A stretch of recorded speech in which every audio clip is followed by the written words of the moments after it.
Wally Stoneman lay on her back, waking up slowly.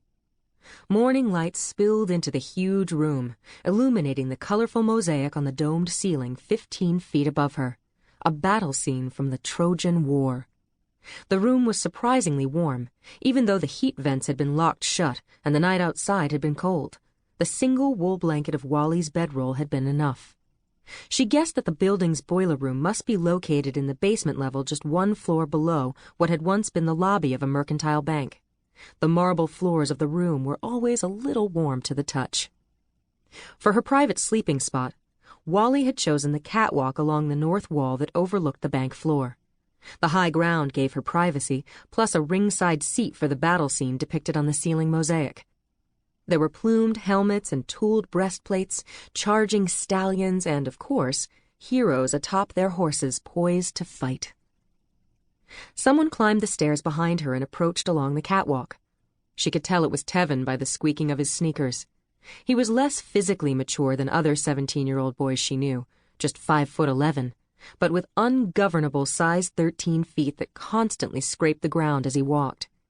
He wore loose army surplus cargo pants, always, and a heavy fleece hoodie in gray. Tevin sat down beside Wally, and she sat up in her blanket. They leaned together against the stone wall of the walkway, gazing sleepily down through the railing to the ground floor below, devoid of any furniture now except for the row of empty teller's windows along the south wall. "Morning," Tevin yawned, his sleepy eyes still a little droopy on his handsome face. The hair on Tevin's head was shaved close on the side, with a longer top fashioned into a frohawk that, along with the smooth, cappuccino-hued skin tone of his mixed-race parentage, gave him an exotic, otherworldly look. He had long, beautiful eyelashes, almost girlish in a way that Tevin definitely was not, and the detail was something that always gave Wally some pleasure to notice. "Hey," said Wally, smiling to herself. Having Tevin next to her was always a good start to the day. He looked up and studied the mural on the ceiling. "Have you figured out yet what those guys on horses have to do with banking, or New York in general?" "I have not," Wally said, "but I like it." "Yeah, not everything needs a reason." Wally gave him a look. "That is so wise, Tev. Thank you." "Eat me," he answered through another yawn.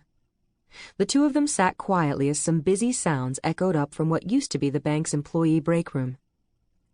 "Ella found some hot chocolate in one of the cabinets," Tevin explained. "You only need water to make it. You just put it in the microwave. It's pretty grody inside, but still works." "Good." Now more sounds rose up from downstairs.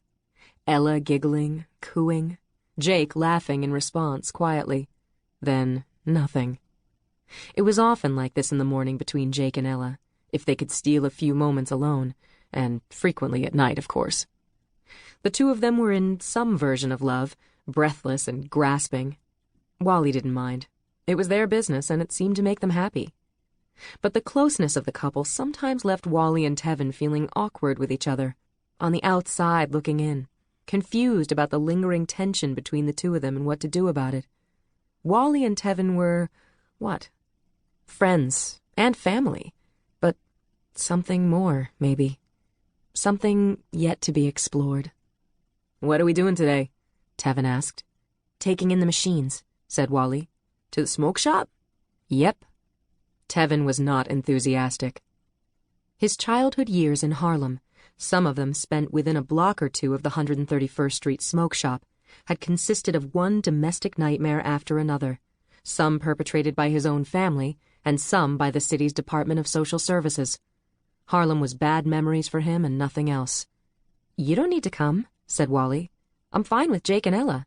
"No, I'm going." But Tevin seemed distracted. "What?" Wally asked. "We should try to find Sophie," he finally said. Wally sighed, impatient. "No." "It's already 2 weeks now," said Tevin. "We can't trust her," said Wally. "We can hope she gets her shit together, Tev, but she can't come back with us."